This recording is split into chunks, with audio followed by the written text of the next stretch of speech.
Sometimes the simplest appearing jobs can become the most difficult. Case in point, getting the throttle cable loose from the injection pump. This side here is maybe a 7mm, but I've got a 9/32 that will fit it and the lock nut, and then a 10mm around the block. So I'm going to see if I can knock that loose. Okay, they're tightened together, but I'll loosen a little bit more.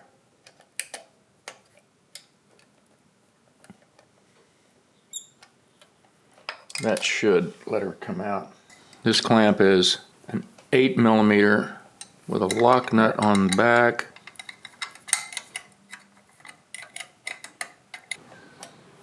Doesn't really want to come out, but we're going to make it come out. Oh, there we go. Okay, good. Take the clamp loose, move it up the hose, see if this will turn, and see if we can pull that hose off of there. A little bit of fuel down into the kitty litter. So instead of taking the bracket off at this point, we'll just take the filter off with a 13. We'll take it off the bracket. So before taking the filter off, we'll take the fuel pump off and get it out of our way. It's just push that pin down and wiggle and pull. I don't know why they're always afraid those are going to come off on their own.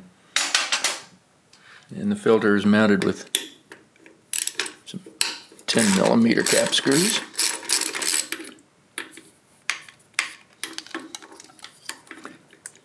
This will allow us to get the fuel lines out of the way.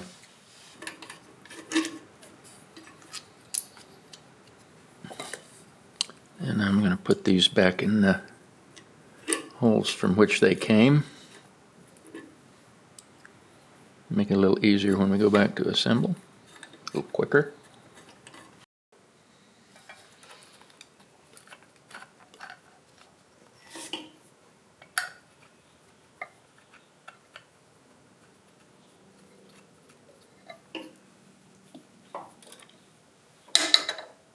Now the fuel return line.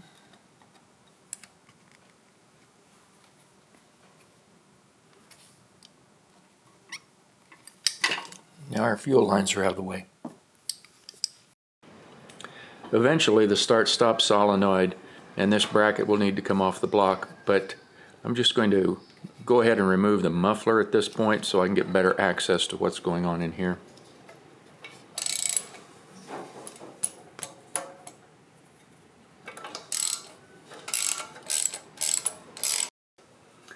From outward appearances, I would say that these bolts haven't been on here very long. The gasket back here looks new. This gasket looks good. Let's see if they break off without putting any WD-40 on the threads. Let's just see how loose they are. I don't think it would hurt. Just put a little bit there. If anybody has an opinion whether you should use WD-40 on hot bolts, I'd be interested, because I have not had anybody tell me it was bad or good or indifferent. I'm not going to bathe them in it. Just going to put a little bit on there to help the threads. That's finger tight. Yeah. It's unfortunate that the previous owner had that problem. Oh, a different size. I'll have to get a 13. This is why anytime I'm reconditioning a tractor, I go back with OEM parts if at all possible. That nut was fingered. It wasn't even tight. It's finger tight. Things like this start adding up when you do a little forensics, or in my case, industrial archaeology. about what went wrong. You start noticing mismatched bolts.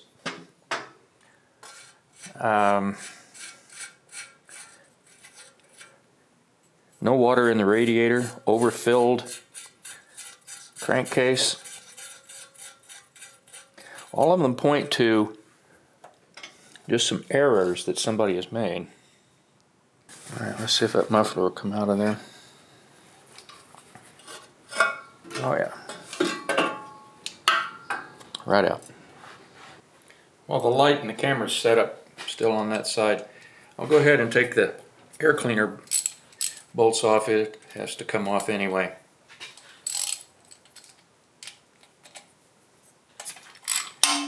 And these bolts weren't exactly tight either. And this is a kind of a weak place on a lot of these tractors, and these brackets will over time fracture here, especially in the case of a 755. There's a elbow bend in this plate. So some more wiggle and pull, a little twist. Now you can kind of see how the heating coils work. Well, with the ground wire loose and the starting solenoid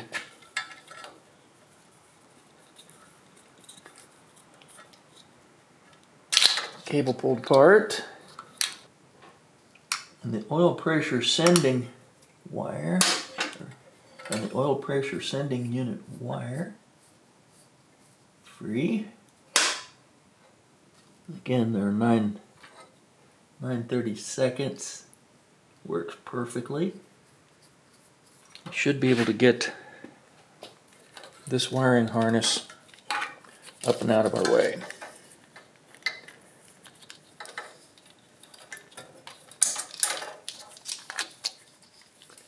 Pretty stiff.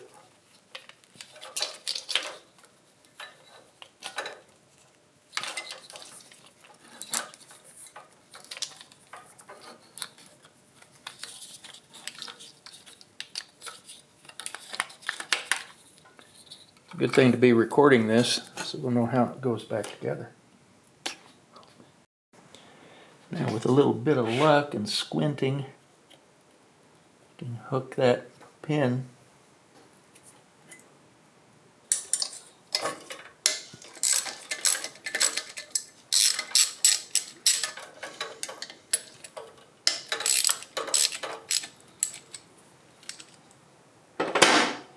my speed handle.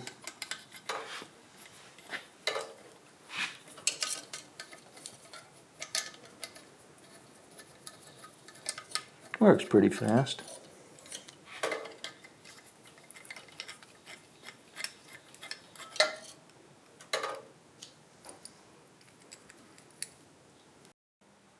May as well take this bracket off. I can't get the socket back in there, but I guess I don't need to. That bolt was loose. Finger tight.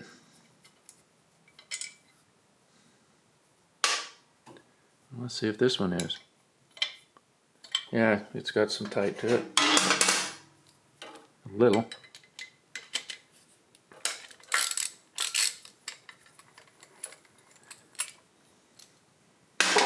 I don't know about these loose bolts. It starts painting a picture. A few minutes ago, the bolts that were holding the muffler to the head were really tough and hard to get out. Then, over on the exhaust manifold side, there was a mismatching nut and a lock washer instead of a flange nut, and it was only finger tight. Then the start-stop solenoid bracket, it also had a nut or a bolt that was actually loose. So I made a few notes, and here's what I found so far. There was a low water level in the radiator, a little seepage at the lower radiator tank that could explain that. A loose solder joint on the radiator frame. The crankcase oil level was an inch over full. There were bolts and lock washers instead of cap screws that held on the sheet metal. This is the bolt that came out holding the muffler bracket. I can screw it in a little ways. But here's a correct M8 1.25. So, yes, the ones that they'd put in was an 8mm, but wrong thread pitch. Incorrect flange nut were the muffler bolts to exhaust manifold, and it was finger tight. Loose bolt holding the start-stop solenoid bracket. And I know I'm not there yet, but the front axle seals were leaking profusely. This list suggests a pattern, that whoever worked on this 855 was cutting corners and they just missed some things. Either way, from carelessness or simply being in a hurry, they may have saved a few dollars on bolts and a few minutes not rechecking the threaded fasteners. But I expect a lack of attention to detail is what caused the premature failure of this engine. Looking this wiring over, I think instead of taking the wiring off of the alternator, I'll leave that connected. Take this clip tie off of the tachometer cable, and I believe what we can do is leave the alternator wired up. We'll just set it aside, connected. So we'll right here take the main starter lead off. Okay, it came loose. Well, that's good news.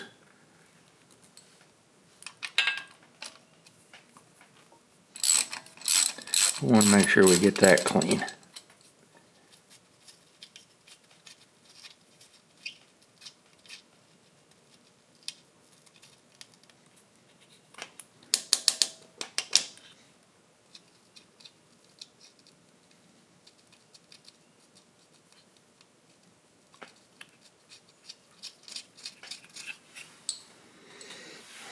And then we can take this zip tie off.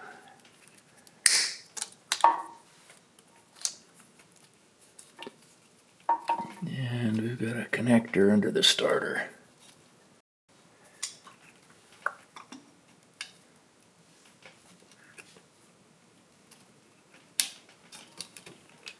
There we go. Before getting to the alternator, we'll take the temperature sending unit wire loose and the heating grid with a 9mm nut and washer. Little 10mm fan bolts while the belt is holding us tight. That was kind of loose, not very tight. Not very tight. We'll have to check the specs.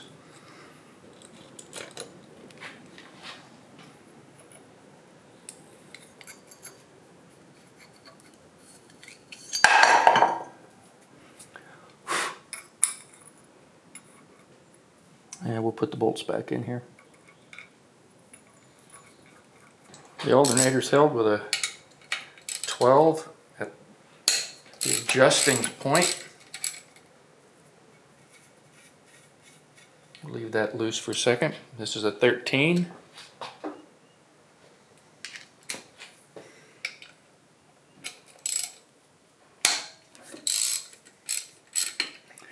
And the alternator is ready to come loose.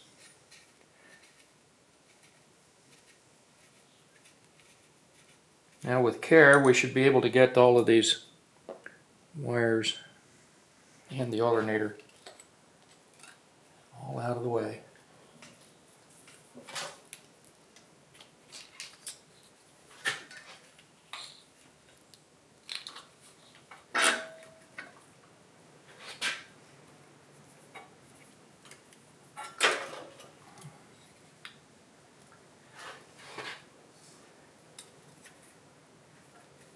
The tachometer cable caught me, because it's running on the other side of what we need to do. So let's just take it off with us. And the previous guy did not put the cables in anything, so we'll let that alternator hang there for now. It's out of the way. Well, I've got the motor holding the starter. Let's take some 17s and just take the starter off.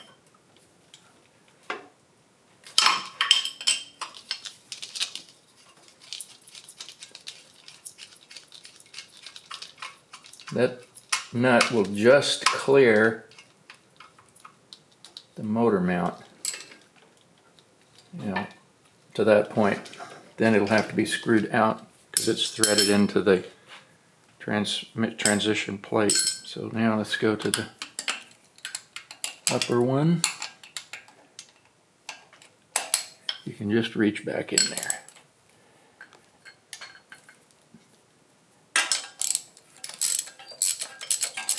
Now, these are also, they're all coming loose nicely because it's just not been very long since this engine was worked on.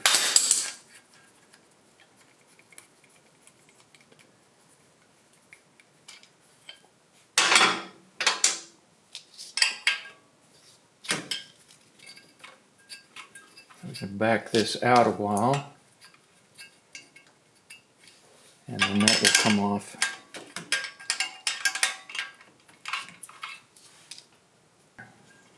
Cables are held by a hook right there in the frame. Well, let's wiggle and see if it'll come off here. Okay. Starter is loose. We'll lay it back on the foot panel. And now we have a good view of what's going on here. Well, with the starter out of the way, we can see this little injury in all its glory. So that piece of metal that's out of the block, it looks like it's just, if you can see that, I'm saying it's just an inch wide. Well, here's an 855 rod, and behind the wrist pin we have 7/8, and at the crankshaft we have about 7/8. So the part that's coming through the block could either be from this part around the cap, or it could be something that came right out of the piston. My guess is it's down here, that there was some problem with the connecting rod bolts either being tight enough or not being replaced.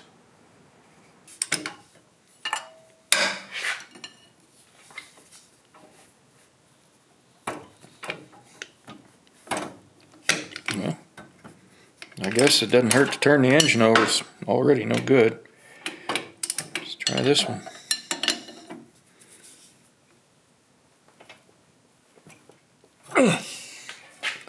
That one's a little tight. Let's try her again now.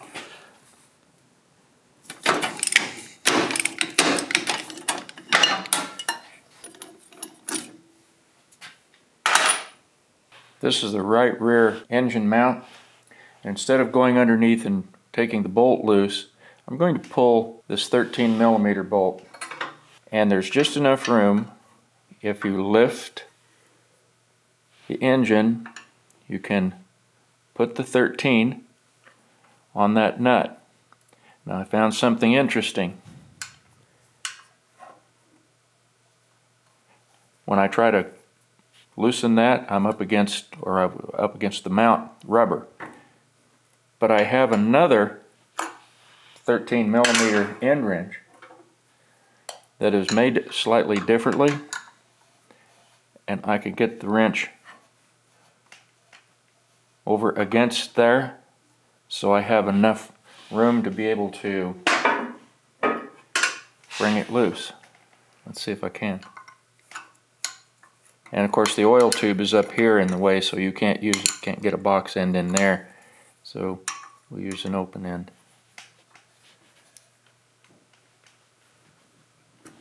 There it came.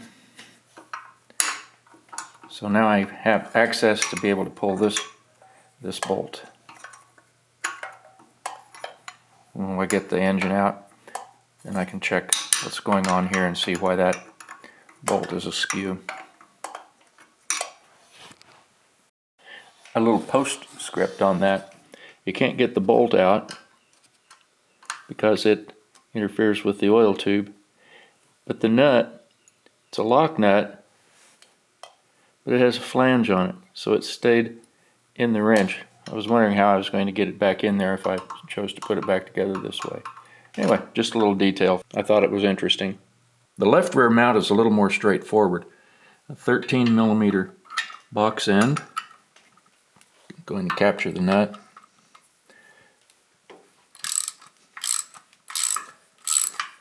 The front motor mounts are much easier to get to. It's a 14mm. The box end can go underneath and a ratchet on top to get those out. But we're going to leave them there for right now. At this point, there's only 2 bolts that are holding this engine in, but I'm going to leave them there for now because what I want to do is take the head off and see what kind of a problem we may have with that number 2 piston. But before I can do the head removal, I need to take the injection lines off and the intake and exhaust manifold and the water pump. So that's going to be coming up next.